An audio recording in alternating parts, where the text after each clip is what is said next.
I want you to remember something before I start. Everything I'm about to tell you, the settlement, the audit, the firm that lost 30% of its staff in a single spring, none of it was the revenge. The revenge happened 3 weeks before any of that. It happened quietly, in an ordinary office, on an ordinary afternoon, while my boss thought I was considering his offer. I wasn't considering it. I was already done. Now, Let me tell you about the morning my phone buzzed. It's 8:47 a.m. October, a Tuesday. A woman named Diane is pulling a hot roller through my hair, and I am 4 hours away from walking down an aisle. My phone buzzes on the vanity. The name on the screen is Richard Holt. Work. My stomach doesn't flip. It doesn't drop. It does something more precise than that, like a load-bearing calculation completing. Like a structural assessment returning its final result. Failure imminent. Origin known. I pick up the phone. I read the message once. twice. 3 times. Not because I don't understand it, but because some words need to be processed in triplicate before you let yourself believe a person was actually capable of sending them. Melissa, your employment with Holt and Associates is terminated effective immediately. Your access credentials have been revoked. Security has been notified. Do not return to the office. HR will mail your final check. Richard. Diane says something. I don't hear it. I set the phone face down. I look at my reflection. Half my hair done. Mascara not yet applied. A woman sitting in a salon chair on her wedding morning who just got fired by text message. And I feel something I did not expect to feel. I feel the structural integrity of my loyalty to Richard Holt finally, completely, hit zero. Not anger. Not devastation. Just completion. The last load-bearing wire snapping clean. Diane asks if everything is okay. I look at myself in that mirror. It will be. And I meant that in a way that Richard Holt would spend the next 12 months and 3 attorneys trying to understand. Let me take you back. Because to understand what I did and why it worked with the precision of a controlled demolition, you need to understand what I had built. And what Richard had been quietly dismantling, one small humiliation at a time, for years. I joined Holt and Associates at 26. Fresh. Ambitious. The kind of competent that doesn't yet know it's being exploited. Richard Holt had built the firm from 2 rooms above a dry cleaner. By the time I arrived, it had 40 employees. 2 floors. A building with a lobby designed to make you feel slightly inferior the moment you walked in. Richard wore that success like a second skin. Immaculate suits. Custom shoes. A watch whose price point exists in a register most people never access. He shook your hand with both of his. Held your eye contact 1 beat longer than necessary. Made you feel like the most important person in the room. I would later understand that this was not charisma. It was inventory management. He was assessing what you were worth to him before you'd finished your first sentence. In my interview, he looked at me and said, "You're exactly what this firm needs. Someone with structure. Someone who can see the whole board. Not a partner. Not a collaborator. Not an equal. Someone who could see the board. For him. So he didn't have to." I didn't catch it then. I filed it under high praise and moved on. 6 years later, I would retrieve that file and understand exactly what he meant. My first year, 80-hour weeks. Not because he asked. Because the firm was bleeding from the inside, and I could see it, and I cannot watch something bleed out when I have the tools to stop it. The operations infrastructure? A disaster. Contracts stored in a shared drive nobody had touched since 2014. Client billing cycles, so inconsistent the firm was hemorrhaging $40,000 annually in delayed payments. The compliance documentation, and remember this part because it becomes everything, scattered across 3 separate systems. Half outdated. None of it IRS survivable. I rebuilt it. All of it. Methodically. Quietly. On weekends and evenings, fueled by bad vending machine coffee and the particular satisfaction of bringing architecture to chaos. 18 months in, Richard gave me a bonus. A new title. "You're the backbone of this place," he said. And again, I filed it under praise. But here's what he was actually saying. A backbone is essential. A backbone is load-bearing. A backbone holds everything else upright. And nobody ever asks the backbone what it wants. I should have heard the warning in his compliment. I heard the compliment instead. That was my mistake. And I only made it once. The next 4 years. Fast version. I redesigned client onboarding. Saved $60,000 annually. I caught a mid-level associate embezzling from client expense accounts. Small amounts. Consistent pattern. I terminated him quietly, before it became a legal exposure. Richard received a 1-paragraph summary email. He responded, "Good catch." 2 words. 6 months of careful forensic work. Then the IRS sent a preliminary inquiry letter in 2020, something Richard initially tried to hide from the board. The man was hoping it would go away. It wasn't going to go away. I stayed in the office for 11 consecutive days. Takeout containers and coffee cups, and a documentation architecture I built from the ground up. When the auditors arrived, they were in and out in 48 hours. 0 findings. Richard took the board to dinner to celebrate. He did not invite me. I told myself it was oversight. I told myself I wasn't a dinner table person, I was a get-things-done person. I told myself a lot of things that year. I now understand I was doing what exploited people do. I was translating someone else's disregard into a language I could survive. But that wasn't the worst part. The worst part had a name. Derek Cannon.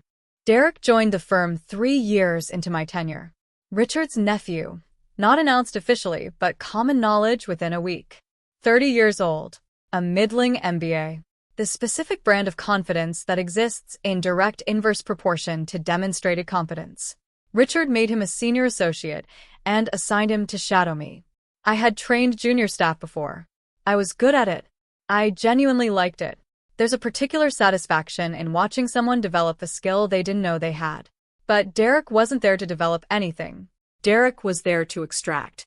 He took notes obsessively, but never about the work itself. His questions were never about the task in front of us. They were about the infrastructure beneath it.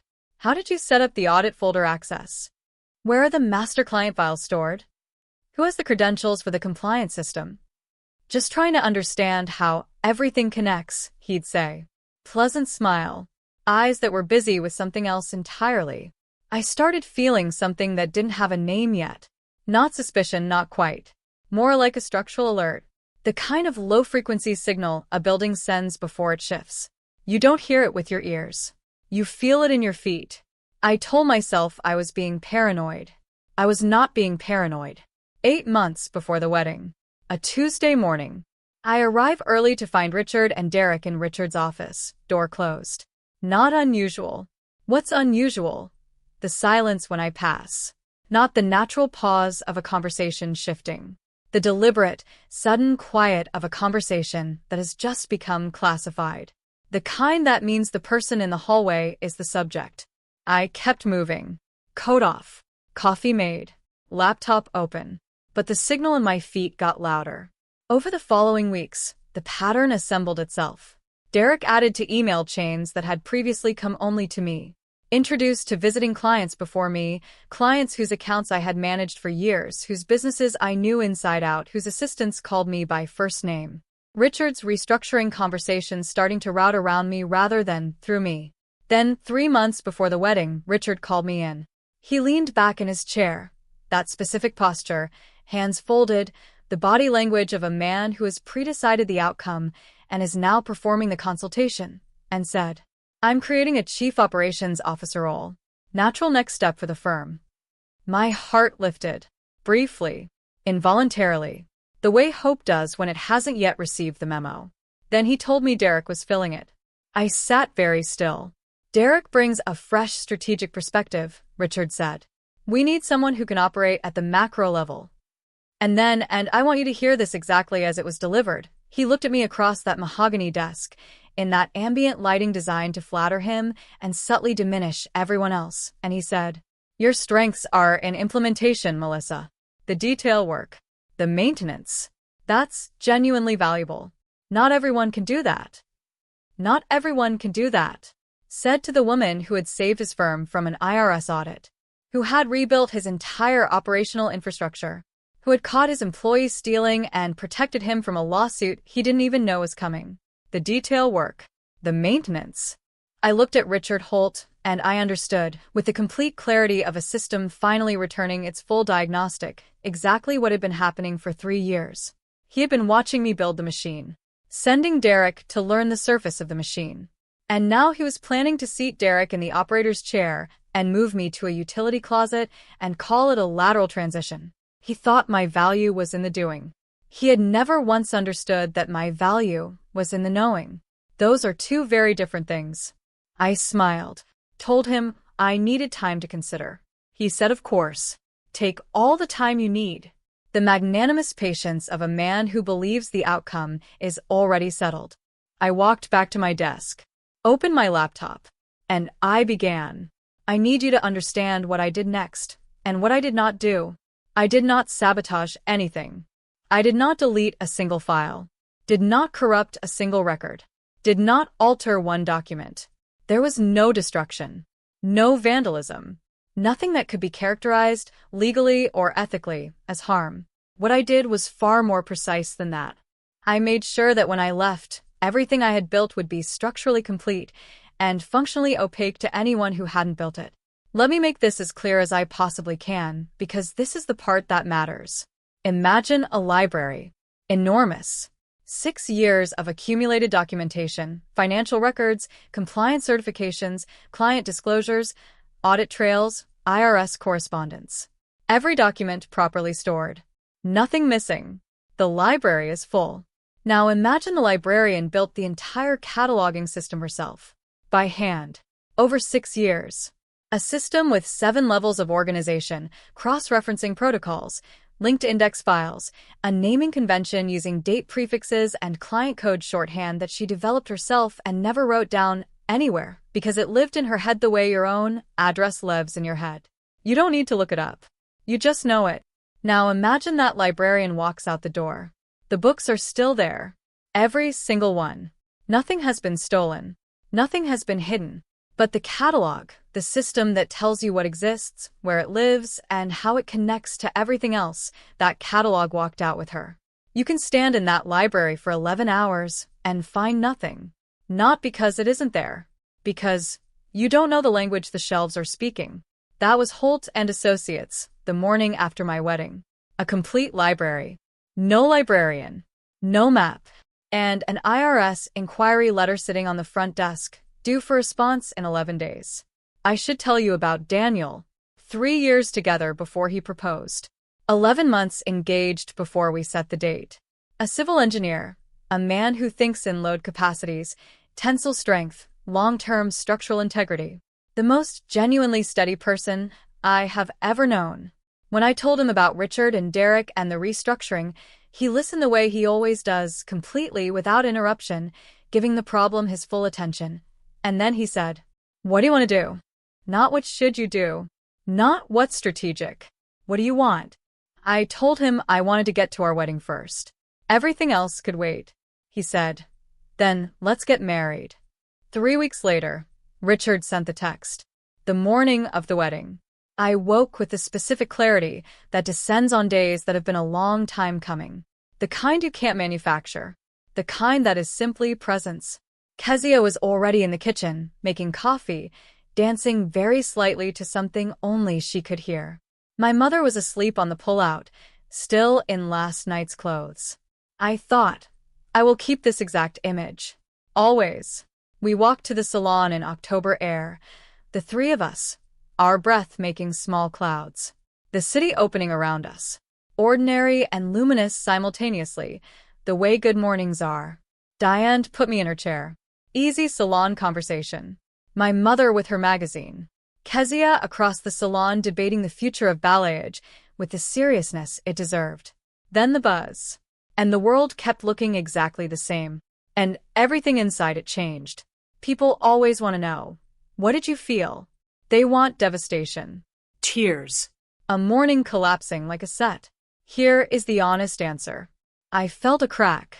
Clean and sharp, like the first fracture in ice. Not the moment it breaks, but the moment before, when the structure acknowledges the force and begins to calculate the yield. Because what Richard's text actually did, firing me on my wedding morning, before I'd put on my dress, was eliminate every last caveat I'd been maintaining in my own mind. Every maybe I'm misreading this. Every maybe he'll recognize what he has. Every maybe it's not as bad as it looks. Gone.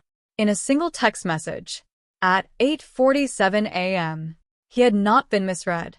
It was exactly as bad as it looked, and I had already done what needed to be done. I set the phone down. I let Diane work. My mother looked up from her magazine, found my face in the mirror with that specific maternal surveillance that catches everything, and I shook my head very slightly. Not now. She put the magazine down, reached over, put her hand on mine, said nothing.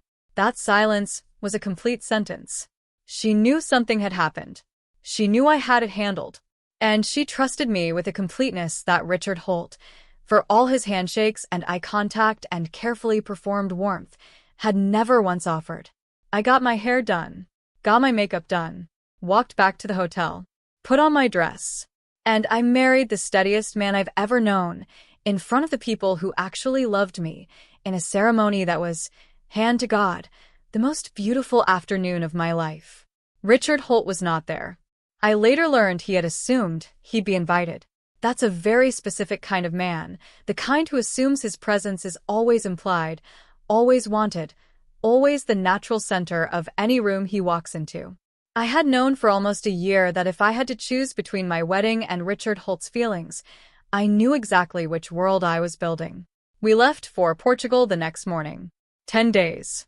Lisbon first, then the Alentejo, where the light is golden and unhurried, and the wine tastes like somewhere that has decided not to rush. I did not check work emails. I had set things in motion. Now I was letting the clock run. Here's what was happening back home while I was on a terrace watching the valley go gold in the afternoon light. Richard arrived at the office expecting a clean handoff. Derek in my seat. Systems running. Business as usual. Derek sat down at my computer. Derek opened the compliance folder, and he found a library with no catalog. The folder structure, 7 levels deep. The naming convention, a date prefix system combined with client code shorthand that existed in written form exactly nowhere. The linked index files, which were the key to finding anything, referenced each other through a cross-linking protocol Derek had glimpsed once from a distance and never been taught. He spent 4 hours trying to locate the IRS response documentation. Called Richard in. Richard spent 2 hours. Called IT. IT spent 6 hours confirming that nothing was corrupted, nothing was deleted, everything was technically present and accounted for, and then they delivered the sentence that I imagine landed in that office like a structural assessment returning catastrophic failure. The issue isn't technical. It's architectural. We don't understand the system. They didn't understand the map. Because the map was me. And the map was in Portugal, eating the best bread of her life, with her new husband, in a valley that had nothing to do with any of this. Day 3. Richard sent an email. Subject line. Clarification needed. 3 paragraphs of carefully lawyered language. No apology, notably. A request for operational context. A brief consultation call. Compensation for my time. I read it in a cafe, sunlight on my shoulders. Forwarded it to Gloria Stern. Gloria Stern is 61 years old, 5'3", and the kind of attorney who has won most of her significant cases not by being louder than the opposing counsel, but by being more precisely prepared than everyone else in the building combined. I had retained her 3 weeks before the wedding.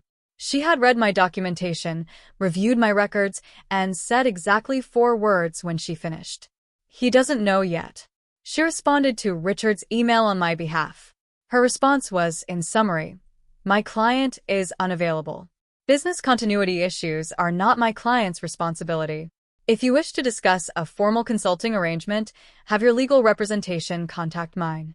Richard's response came 6 hours later. The tone had changed. But things were about to get substantially worse for Richard Holt. Because the IRS wasn't the only entity waiting on the compliance system. I need to tell you about Sheila. Sheila Margrave. 8-year client. Founder of a regional real estate investment group managing approximately $90 million in portfolio assets. Quietly connected in the way that truly formidable people are 3 nonprofit boards, 2 city council relationships, personal friendship with the managing partner of the most prestigious competing financial firm in the city. Sheila was my relationship. I had brought her in, met her at a charity event in my 3rd year, spent 6 months building trust before she signed a single contract. Richard had always been polite to Sheila. He had never invested real time in understanding her business. To him, her account was a line item. A very healthy line item, but still, in his mind, just a number. What Richard did not know, because he had never asked and I had never volunteered, was that Sheila's annual portfolio review required the submission of a regulatory compliance package to her external auditors every October. Every October, which was now. The package was built from the documentation in the compliance folder. I had prepared it every year for 5 consecutive years. It was due in 8 days. Derek had no idea it existed. Richard had no idea it existed. Sheila's assistant called the office on day for looking for me. Was told I was no longer with the firm. Asked who would be preparing the annual compliance package. There was a pause on that line, the kind that has its own gravity. She called Sheila. Sheila called the office. Richard took the call, assured her the transition had been very smooth and the package would be delivered on time. Sheila, who's been in business for 30 years and has a finely calibrated instrument for detecting when she's being managed rather than served, said, "Put me through to whoever is handling it." Richard put her through to Derek. Derek told Sheila he was getting up to speed on the account. Sheila said, "When will you be up to speed?" Derek said he'd have an update by end of week. Sheila said, "I need that package in 8 days." Derek said, "Absolutely. Of course." Sheila hung up and called the competing firm across town to inquire about their onboarding timeline. I came home from Portugal on a Sunday. Dinner with my mother over a bottle of Alentejo red I'd carried back in my luggage. I told her the whole story. She listened without interrupting, something she can do when it genuinely matters, and when I finished, she sat quiet. "What are you going to do?" she asked. "I've already done most of it," I said. "Now I'm going to do the rest." The next morning, Gloria's office. She handed me a coffee, opened a folder, and said, "Let's talk about what Richard owes you." What Richard owed me, according to 3 weeks of careful documentation and the work of Gloria's forensic accountant. First, 6 years of wage suppression. My role, benchmarked against industry standard compensation for its actual scope and impact, placed me approximately 40% below market rate. Systematic, documentable, legally actionable.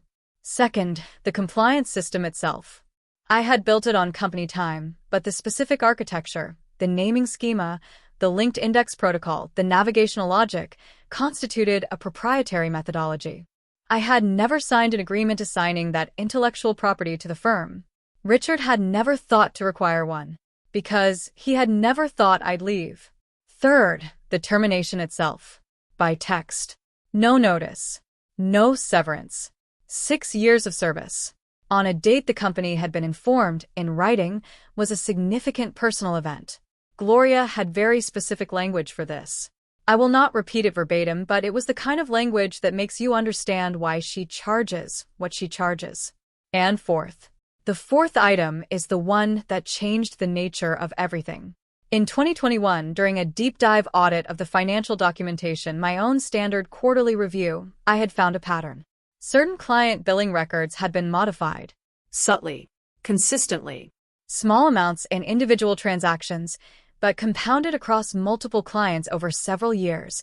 The discrepancy became a number that Gloria's forensic accountant whistled at, softly, without theatrics, on a Thursday morning. The money didn't disappear. It migrated to an offshore holding entity connected to a trust registered in Richard Holt's name. I had known about this for 3 years. I had not reported it. Why not? Gloria asked. Because I still believed in the firm, I said. Then I believed in getting out cleanly. Then I believed in waiting for the right time. She looked at me. And now he fired me on my wedding day. She nodded once. Okay, she said. Let's talk about the IRS. Gloria moved quickly.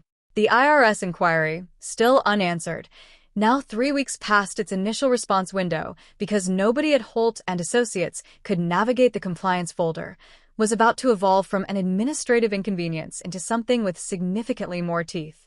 Because when Gloria's forensic accountant reviewed the underlying records, the ones I had maintained faithfully, accurately, completely, he found not just the client billing discrepancy. He found a second issue. The firm's own tax filings, across the prior 3 years, contained documentation that did not accurately reflect the underlying transaction records. I had not prepared those tax filings. That work had been handled by an outside accounting firm, under Richard's direction. I had no hand in what they submitted, but I had preserved every underlying record. Faithfully, accurately, completely. Which meant I was sitting on 6 years of documentation that the IRS was currently requesting that the firm could not locate, and that told a story about Richard Holt that Richard Holt had been paying people to keep quiet. Let me say that again, plainly. The woman Richard fired by text message, on her wedding day, without notice, without severance, after 6 years of service, was the only person in the world who possessed both the knowledge to navigate the compliance documentation and the legal freedom to hand it to federal investigators. He had spent 6 years treating the backbone as furniture. Then he threw the furniture out. Gloria filed a formal complaint with the IRS on a Wednesday, with documentation attached. Filed the wrongful termination suit against Holt and Associates the same day. Filed the intellectual property claim over the compliance system architecture on Thursday. And on Friday, sent Richard Holt a letter whose summary was this: settle this professionally and quietly, or watch it become public and expensive. You have 10 business days. Here is what I was told happened when Richard Holt read that letter. He read it twice. Then he called his personal attorney. Then he sat in his office, the one with the ambient lighting and the mahogany desk and the watch that costs more than most people's cars, and he did something that everyone who worked for him said they had never once seen him do in 20 years. He went quiet. Not the quiet of strategy. Not the quiet of someone calculating their next move. The quiet of a man who has just completed his own structural assessment and received the result. He had fired the only person who could navigate the documentation that the IRS was requesting. He had fired the only person who understood the architecture of the system the IRS was trying to audit. He had fired the only person who knew where the bodies were buried, and she had not buried them. She had cataloged them. Faithfully. Accurately. And now she was standing at the gate with the federal government on one side and a wrongful termination suit on the other. And the last move he had made, the move he thought would remove a problem, was the move that had converted a loyal, quiet, load-bearing employee into an independent, legally protected, fully documented adverse witness. He did not fight. He did not bring in a team of attorneys to bury me in motions. He did not take the public route. He did not call my bluff. Because it wasn't a bluff. And he finally understood that the woman he had dismissed as the detail work, the maintenance, had been documenting, categorizing, and preserving every single detail for 6 years. Including his. The settlement was finalized in 31 days. I cannot share the exact figure. I will tell you it was enough to purchase a house and fund a business, with room left over. The intellectual property claim resolved as a licensing arrangement. Any future use of the compliance system architecture requires acknowledgement of my authorship and ongoing compensation. The IRS inquiry became a full audit. Still ongoing. Richard hired 3 attorneys to manage it. His personal assets were frozen pending resolution. Sheila Margrave's account moved to the competing firm. 6 weeks post-settlement, 3 additional Holt and Associates clients called to ask if I was available for independent consulting. I told them I was. Derek Cannon lasted 9 weeks as Chief Operations Officer before resigning. I was told the experience was not what he expected. I imagine it wasn't. He had been trained to take over a machine he had never actually understood, only observed from the outside, the way you can watch a surgeon operate without ever learning to hold the scalpel. When I was gone, the machine needed its operator. And its operator was no longer available. Richard attempted to salvage. Brought in a new operations director, a genuinely qualified one, finally, but the client confidence damage was significant and compound. The Sheila departure was the visible loss, but it wasn't the only one. Word travels in professional communities, especially when the word is, "This firm fired its indispensable operations director by text on her wedding day and then couldn't function for a week without her." By the following spring, 30% headcount reduction. 2 floors became 1. The lobby that was designed to make visitors feel slightly inferior was, I was told, quietly redecorated. The custom watch, I imagined, went into a drawer. I will not tell you, I felt triumphant. I know that's what this kind of story is supposed to deliver. The villain ruined. The hero vindicated. Sunlight and resolution. What I actually felt was something quieter. More structural. Relief. Not the sharp relief of a crisis resolved. The deep, load-bearing relief of a person who has finally stopped compensating for a system that was never going to hold her weight properly. 6 years of carrying a firm that perceived me as infrastructure and treated me accordingly. 6 years of solving problems and absorbing dismissals and translating disregard into a language I could survive. That weight was gone. And the space it left wasn't empty. It was just finally actually mine. 2 months after the settlement. My new house. My mother in my kitchen, comfortable the way she always is in my kitchens, like she installed herself there when I was born and just keeps showing up. She said, "I need to ask you something." I said, "Okay." In that salon chair. "When you read that text." She paused. I watched her face. "And you just went still. And I trusted you, so I didn't say anything. But I've been thinking about it ever since." She looked at me. "Weren't you even a little afraid?" I thought about it. Not the performed reflection, the actual kind. The kind you can only do when enough time has passed that what you're looking at is the shape of the thing, not the thing itself. "I think I was," I said. But underneath the fear there was something else. "What?" "Certainty," I said. I already knew what I had built. I already knew what I'd done. And when I read that text I realized he fired me without understanding what he was losing.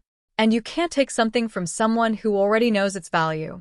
She sat with that. Then, "I raised you right."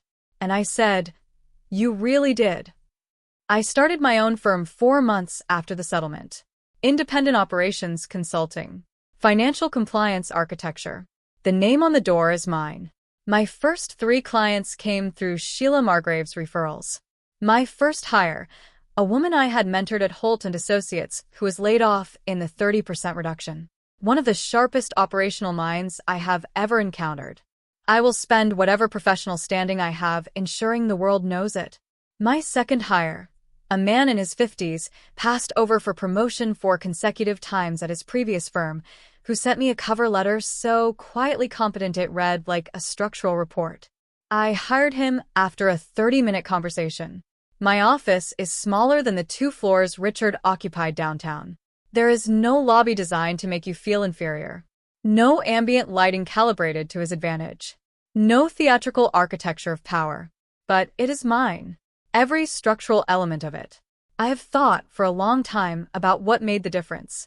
Not just in the outcome, the settlement, the firm, the house, the clients, but in the experience of getting there. Because here's the thing that gets lost in revenge stories. The outcome isn't the revenge. The outcome is just the record of what was always true. The revenge, if you want to call it that, wasn't something I did to Richard. It was something I had been doing for myself for 6 years without knowing it. Building something real. Preserving something accurate. Knowing the value of my own work even when the person signing my checks didn't. All I had to do was step back. Let reality catch up to the situation he had created. He fired someone he needed, kept something he couldn't use, and then discovered, at considerable personal expense, that a person's value is not contained in their access credentials. It's contained in what they know, what they've built, what they carry in their mind and their hands, and the specific way they see a problem and solve it before anyone else in the room has finished identifying it. You cannot revoke that. You cannot reassign it to someone else. You cannot fire it by text message on a Tuesday morning and then expect it to show up for your board presentation in 11 days. Richard Holt believed he was the whole operation. He believed the firm was an extension of his authority, and the people inside it were instruments of his vision, replaceable components that served until they didn't and could be discarded without consequence. He believed the backbone was furniture. Here is what Richard Holt knows now that he did not know the morning he sent that text. The woman he fired was the only person standing between him and a federal audit.